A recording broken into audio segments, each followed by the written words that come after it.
Hello বন্ধুরা, welcome to my channel. আজ তোমাদের সাথে গাটি কচুর খুব সুস্বাদু একটা নিরামিষ তরকারি শেয়ার করব।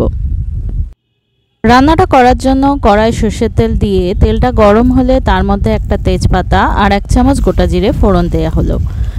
গাটি কচু আগেই খোসা সমেত সেদ্ধ করে রাখা হয়েছিল, তারপর খোসা ছাড়িয়ে টুকরো টুকরো করে কেটে তেলের মধ্যে দিয়ে দেওয়া হলো। এটা প্রথমে একটু ভেজে নিতে হবে।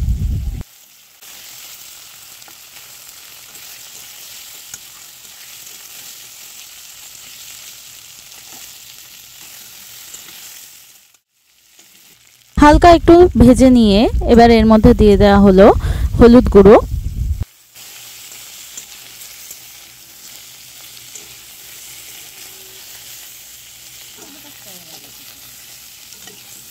করে নাড়াচাড়া করে নিয়ে দিয়ে দেওয়া হলো স্বাদ অনুযায়ী নুন, আর একটু কাশ্মীরি লাল লঙ্কার গুঁড়ো দেওয়া হলো ভালো রং হওয়ার জন্য।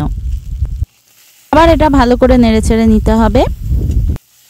2 চামচ সাদা সর্ষে, 1 চামচ তিল, 1 চামচ পোস্ত আর 4-5টা কাঁচা লঙ্কা দিয়ে মিক্সার গ্রাইন্ডারে একটা মশলা তৈরি করে নেওয়া হয়েছে। কচুগুলো ভালো করে ভাজা হয়ে গেছে, এবার সামান্য একটু জল দিয়ে মশলাটা দিয়ে দেওয়া হলো। এবার কড়াই নাড়াচাড়া করে ভালো করে মশলাটা কষিয়ে নিতে হবে।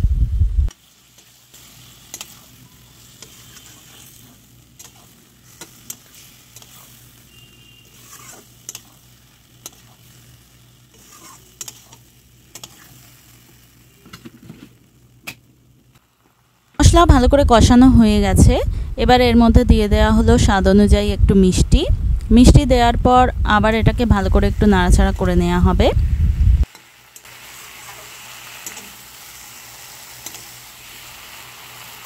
এবার এর মধ্যে পরিমাণ মতো জল দিয়ে দেওয়া হবে।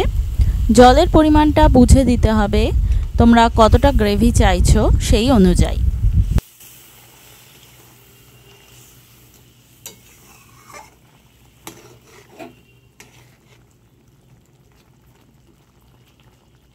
জলটা দেওয়ার পর ভালো করে একটু নাড়াচাড়া করে নিয়ে একটা ঢাকা দিয়ে মিনিট 2 একটু কম আঁচে ফুটিয়ে নিতে হবে।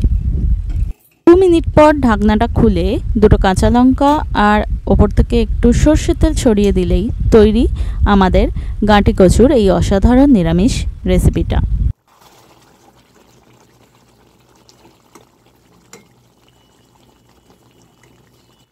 তোমরাও বাড়িতে এই রান্নাটা করে দেখতে পারো। রেসিপিটা যদি ভালো লেগে থাকে তাহলে ভিডিওতে অবশ্যই লাইক, শেয়ার, কমেন্ট করে দিও, আর কমেন্ট করে জানিও গাঁটি কচুকে তোমরা আর কে কী নামে চেনো। এখনো পর্যন্ত যারা আমার চ্যানেলটা সাবস্ক্রাইব করনি তারা চটপট আমার চ্যানেলটা সাবস্ক্রাইব করে নাও, আর পাশে থাকা নোটিফিকেশন বেলটা অন করে নাও নতুন নতুন ভিডিওর নোটিফিকেশন পাওয়ার জন্য।